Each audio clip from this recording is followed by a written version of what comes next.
Hi,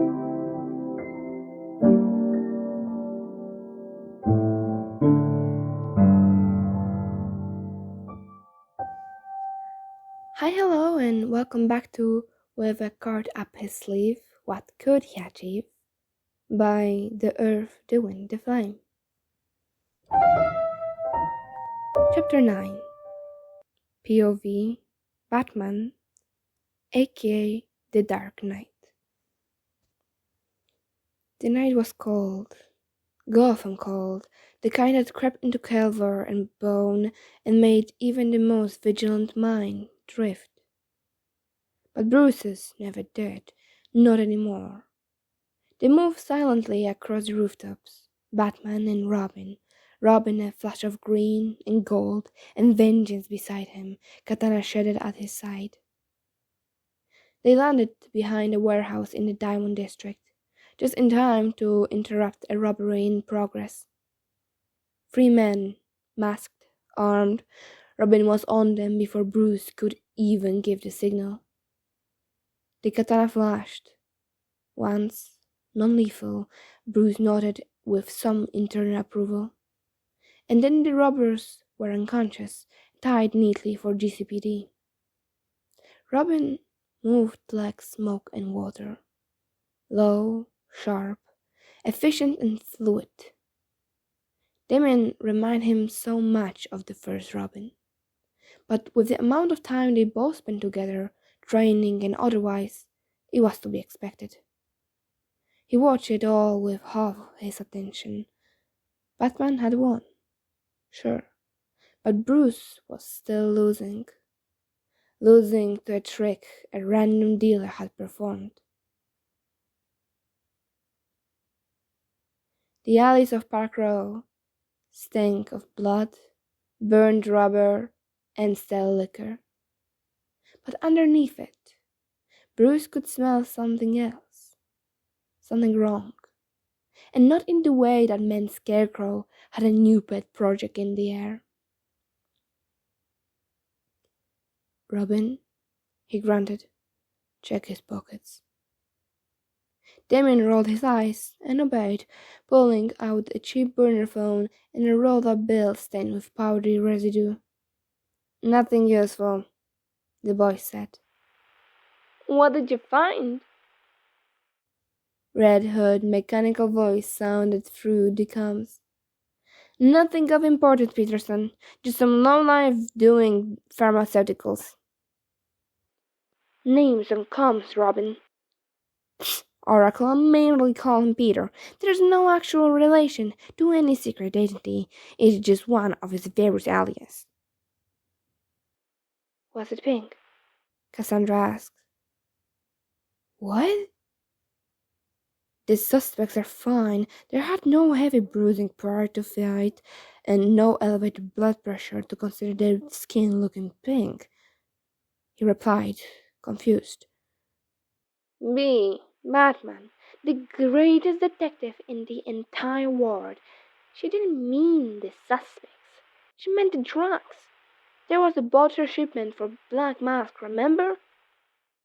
Spoiler clarified. Surprisingly, Nightwing and Red Hood both snorted. Yeah, babe, it was like the greatest annoyance to Black Mask. The whole shipment was dyed perfectly pink with a huge mural of Black Mask saying, I'm just a girl, painting this emoji on both sides. Are you all sure there was no hallucinogenics in the air? Maybe poison ivy? Speaking of, where I was for this, and where is the report? Jason answered lazily. Oh, just away on some jail and shit. You know what's so funny? We may have forgotten to write a report.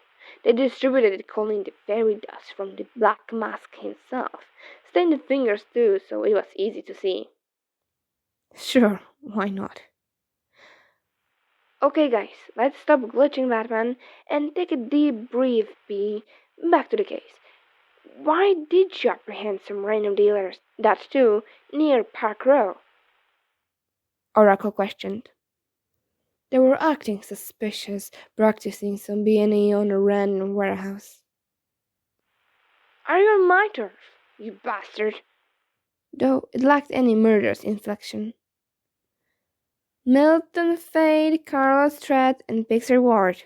They don't seem to have criminal record backgrounds, well, not on any police database, but they might have worked for Marlene. Robin was already running their faces through their databases, like Bruce should have been doing. Bruce's jaw tightens. That's what worries me. Because nobodies didn't rob warehouses under Versailles protection, unless somebody let them, or pushed them.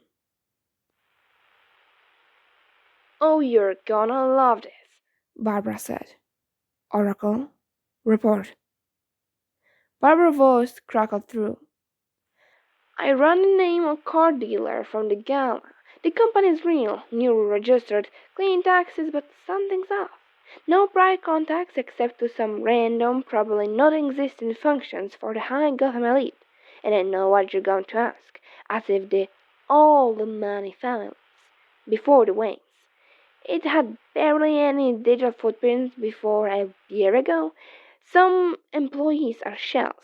I'm trying to trace their payment trail now. Robin perked out. So he was cheating? No, Bruce said too quickly.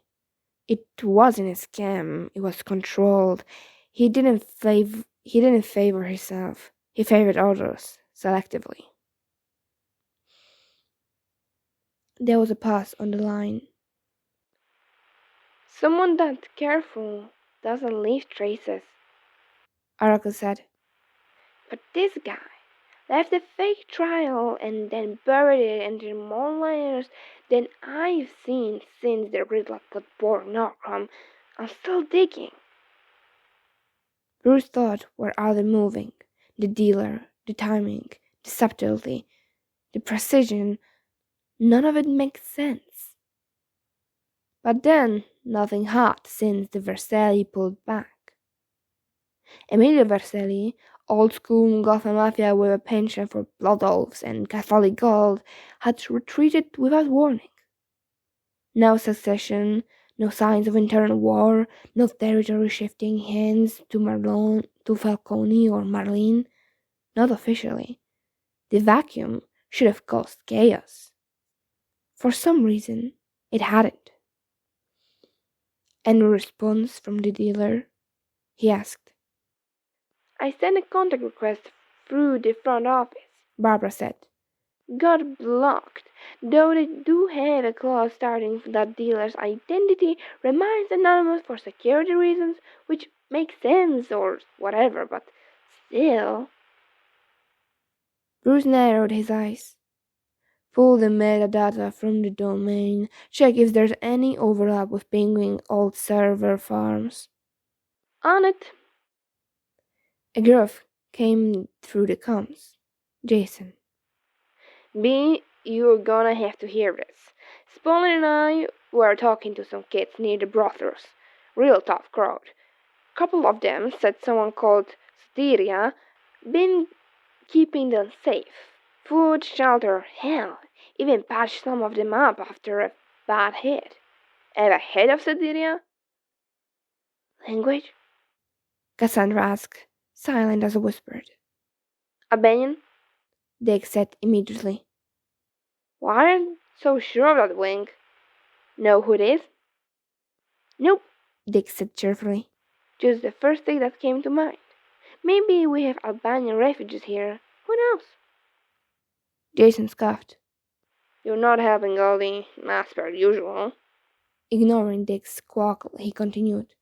So be. Sadirian, any recognition? Bruce's muscle coiled. No, but find him. Or her, or them. Stephanie added. I'll try. These kids, they're being used by couriers, packets in their pockets, inheritance, bills. They're too scared to name names. There was silence for a minute. Then a sudden noise from Dick's end. Silence again. Finally, Nightwing's voice cracked through the calm. I'm in Burnley. Found 2 Falconian forces knocked out behind a noodle shop. One got a knife wound. Clean. Almost surgical. Just muscle, no captains. Red Hood chimed in. Same near the docks. 3 Marine boys. 2 out cold, 1 dead. They were guarding a fake shipment. Dogs are blown. No idea who hit him. A cough from Jason and Ship must have blown after it docked. Pretty contained fire. All things considered, Marines men dead. Empty shipping containers scattered around still. Ew, the smell here. Honestly, if you thought the dogs were smelled bad before, try coming here now.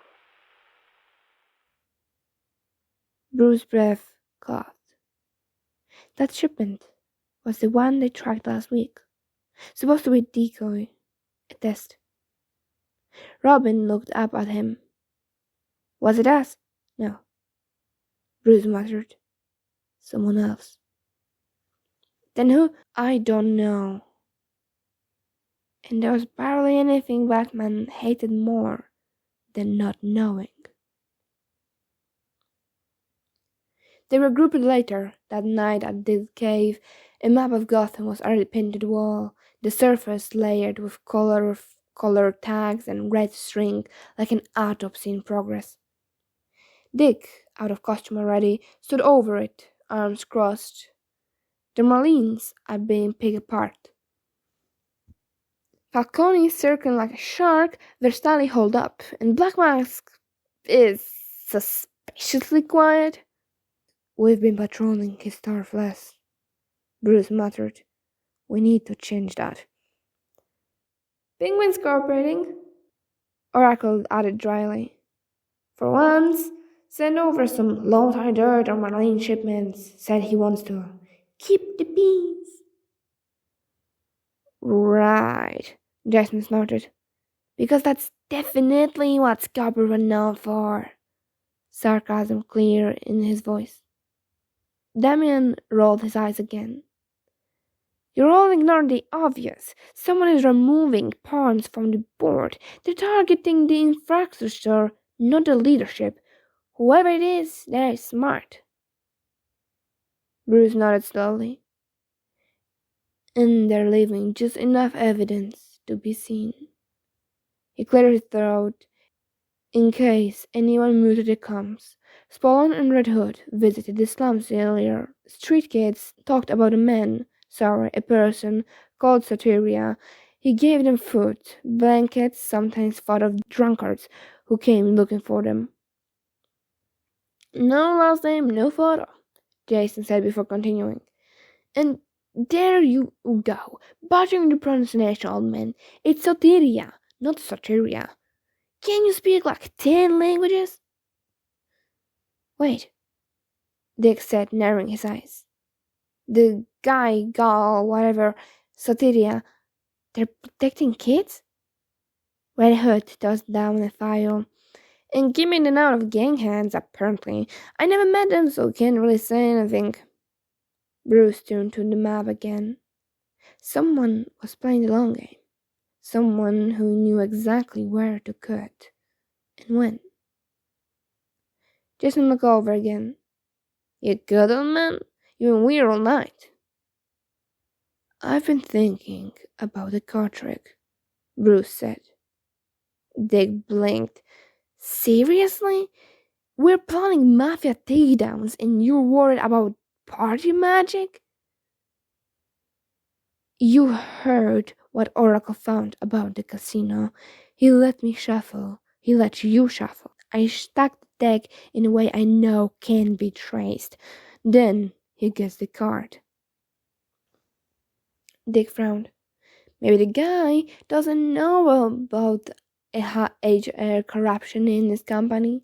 And maybe, just maybe, it's a party trick? Bruce didn't answer. Because he didn't believe that anymore. But for his kids, he could let this one go. You're probably right, he signed. What? You feeling good over there, B-Man? A hand on his forehead. No, his temperature's normal though.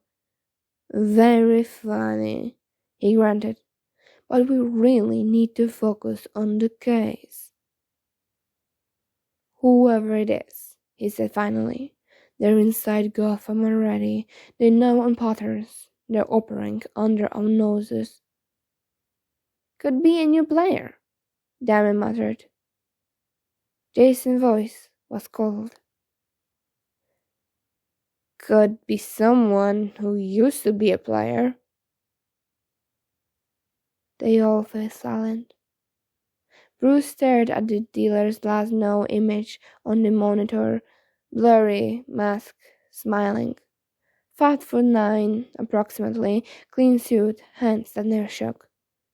He felt the tiredness abruptly. I want everything we have on this Sotiria, and I want patrol increased in Black Max Zone. If there's a pattern, we will find it. And if there isn't, Stephanie asked, then we make one. Yes, sir. A salute from Dick as he grabbed them and bounded towards the staircase. His kids scattered, preparing for war, or perhaps sleep. But Bruce knew sleep would evade him, and he stayed at the map, tracing a finger over the Diamond District and down towards the docks, till late into the morning. Chapter 10. POV Alvin, the dealer, Soteria, just Tim. POV Alvin T. Draper. It wasn't really hard to tell that the Bat computer was built with the intention to be unbreakable, which, in Tim's opinion, was adorable. Tim had broken into it twice before, once when he was 11 and again when he was 15, and very annoyed. And both times he swore not to do it again. But Tim was an expert at lying, both to others and to himself. He really hadn't meant to. But then again, Gotham wasn't a city that let you make good on your promises. But for the last few nights, promises weren't coming cheap. His finger danced over the keyboard of his personal computer, one he built himself as soon as he could afford it, tucked away in a safe house some alley kids had named the Needle. Once again, he hadn't named it, but after a few years, he realized that there wasn't much he would refuse if the kids asked. They named it so because most of it was wire and steel and sharp edges and sharp corners. He did sharper it later, but still. It was his personal cyber hub, the first one. Tonight, he'd set up his monitors with a good line on Bat's secure network, piggybacked off a dummy signal Oracle had unknowingly authorized last week. Let's see if you caught on this time, he muttered. And they had, sort of, not really, but by name. This Zotiri guy is too well connected to be a myth, Jason was saying over the comms. Tim paused. The voice was mechanically distorted. Jason wasn't wearing the cowl, he was wearing his mask as Red Hood. I found 3 runners around the alley in the Narrows who claim he got him out. Food, shelter, ID. He got pulled, and I don't like it. Batman grunted in response. From years of stalking, observing the bats, Tim identified it as Batman granting his agreement with the last statement, though there was a 24.8 chance that he was granting his displeasure at Jason not having found out Soteria's identity yet. Oracle, any updates on the case? Batman asked. Either case? There are 2, which both connected to Soteria? More research was needed. He marked it as important and pushed the thought to the side as he continued listening. Do we think it's a front? That was Babs. Her tone was fast, though analytical. She was in bad mode. Yeah, Tim definitely took too much inspiration from Dick Grayson and Robin when naming things. I run the shell company again. The Royal Entertainment and Hospitality Service came out of somewhere 21 months ago and started contacting dealers from God knows where for the upper crust. The dealer from the gala was one of theirs, but we already covered that. Tim grinned, but not because it was funny. You late to the party, oh. He dove deeper, with a quite few keystrokes. He was in the last mission report that Jason had filled. The comms audio load at first. Someone showed up on the first floor. Black suit, tie looked like silk, maybe 5'7". Moved like he wasn't in a crowd. I lost him.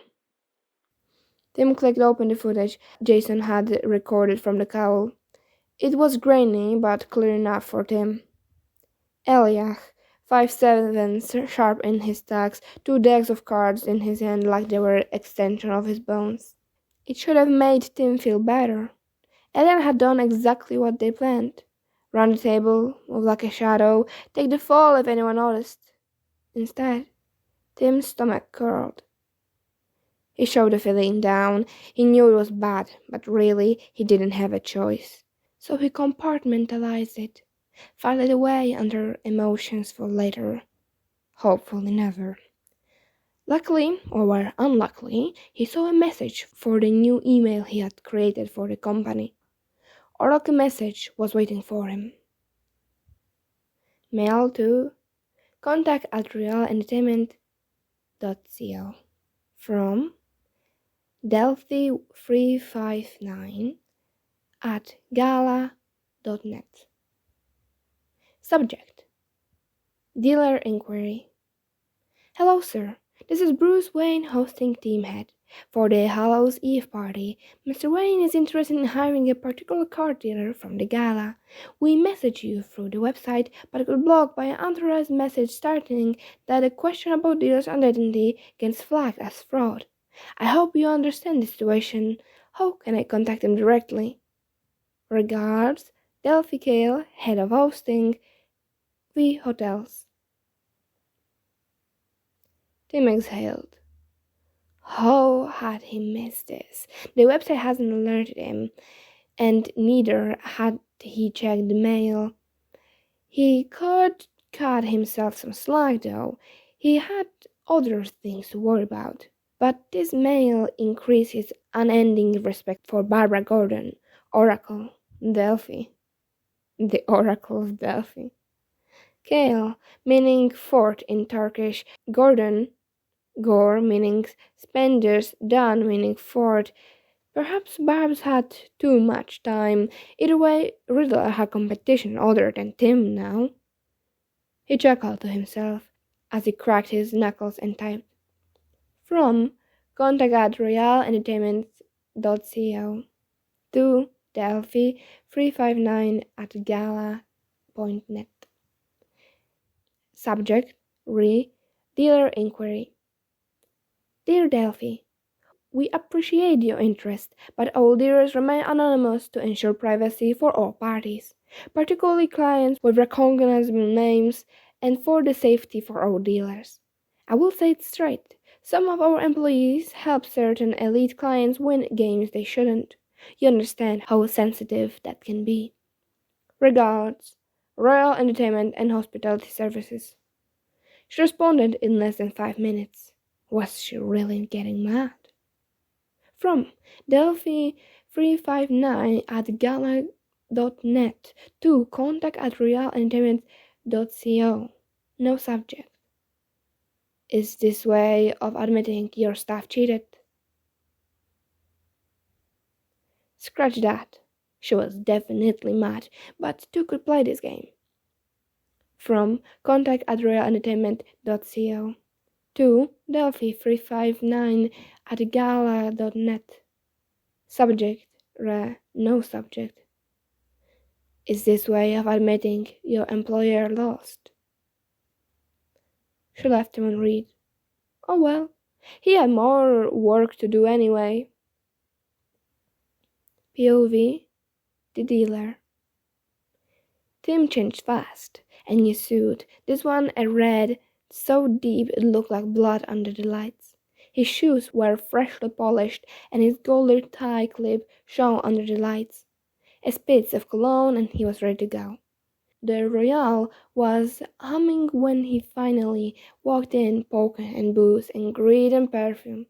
A woman with 3 ex-husbands and a senator pin lost her 4th hand in a row and called her lawyer. Tim didn't even slow down. The Marlins were back. Their muscle lined the table, scattered around. Weapons were allowed in the Royale as long as they didn't cause any trouble. And they had many barely concealed holsters slung over and under. Most of the heads were at the table 11, too comfortable for people who got their shipments blown up a week ago. Some were drunk. One of them grabbed their dealer's wrist. Aya didn't flinch, but Tim saw it happen. That was enough. "Gentlemen," he said, appearing like a knife unsheathed, smiling razor sharp. "House rules. Do not touch the staff." The head looked up, smug. He was one responsible for recruiting the kids as runners and distributing the merchandise.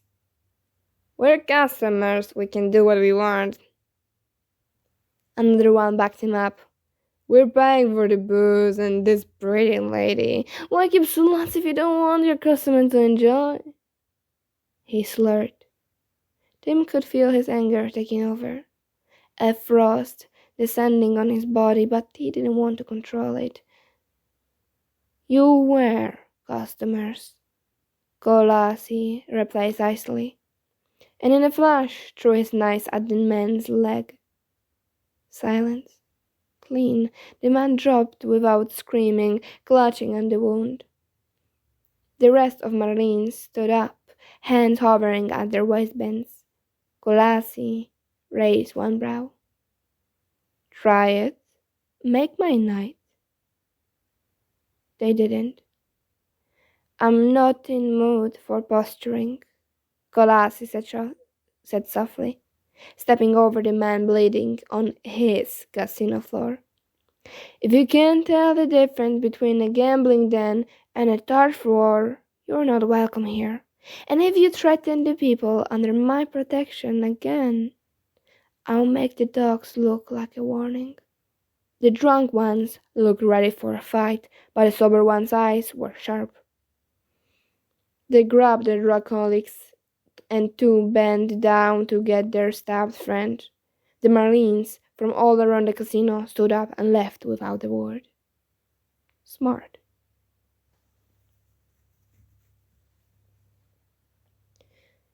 POV, Satyria. Even knowing the bats had their suspicions, Tim still went out that night. He always did. The slums weren't pretty, but they were Gotham, and so was he. The streets reeked of death and desperation, and he spotted upwards of 5 bodies in dark alleys as he made his rounds. A girl with chapped lips and bare feet looked up when he dropped to her level. "Satyria," she whispered, "you're back." "Of course I am, Juliet," he murmured, handing her a sealed protein bar. "What do you think I am? A ghost?" "You move like one," a boy muttered. "Then maybe I will hunt you into eating vegetables." They giggled. He handed out more food, bandaged 2 cuts, and whispered a phone number into the ear of a boy whose father got bit too drunk sometimes and bit too physical. Told him what to say when he called. By the time he got back to the Royale, it was past midnight, and his people were waiting. Aya had kicked her heels off and was half asleep on a velvet couch. There was a hand-shaped bruise forming on her wrist. Nico was shuffling cards with one hand and texting with the other. Jules and Marigold were arguing about whenever to rig the next game in favor of a man whose wife was clearly trying to poison him. Elia saw him and smirked. You late? Was Gotham good to you? Tim nodded. When is she not? He responded rhetorically. Aya's eyes flicked open. So talking like you're into some random magic shit. Tim grinned. But what if I am into some random magic shit? Shut up, she responded, closing her eyes again. You know, a little birdie told me they're sniffing around the gala trick, Marigold said, tossing him a zesty. The bats, I mean. Yes, Tim said, sipping. Nice, grape flavored. They're on to the casino. They think the dealer was Eliak. Eliak grinned. A flattering mistake. We can use it, Tim said. Cement the image. Jules glanced at him. Do I get to be a body double? You break a man's arm before the car hit the felt. You said like it was a bad thing. Nico leaned back. We'll throw him off. Keep smiling, maybe cheat a little bit. Everybody loves a trickster. Elef groaned. I have to wear contacts. You say like it's the worst thing of your nightmares, Nico responded. Oh yeah, maybe it is. Tim let the sound of the voices crash over him. He looked around at the people, the real, the blood. And he knew he would burn down the world before anyone tried to destroy what he had.